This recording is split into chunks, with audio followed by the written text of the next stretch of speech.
Good morning বন্ধুরা, তোমরা সবাই কেমন আছো? আশা করি সবাই ভালো আছো, আর আমিও অনেক অনেক ভালো আছি। তো তোমাদের সাথে কদিন আমি ভিডিও শেয়ার করতে পারিনি, কারণ আমার শরীরটা একটু খারাপ ছিল।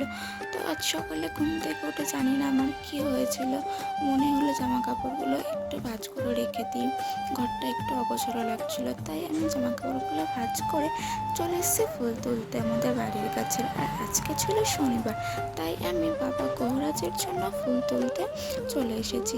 আর এই গাছটা আমার বাবা নার্সারি থেকে এনে লাগিয়েছিল, আর এই ফুলগুলো দেখো একটু অন্যরকম, একটা ফুলের মধ্যে এই দুটো ফুল।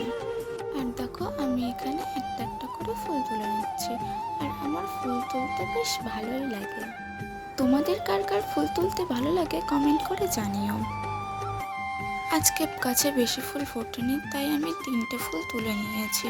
আর এই যে এটা আমাদের বাড়ির ইঁচড় গাছ, আর দেখো গাছে আমাদের কত ইঁচড় হয়েছে। সকালবেলা আকাশটা সত্যিই খুব সুন্দর লাগছিল। তো আজকের ভিডিওটা এই পর্যন্তই, দেখা হচ্ছে নেক্সট ভিডিওতে।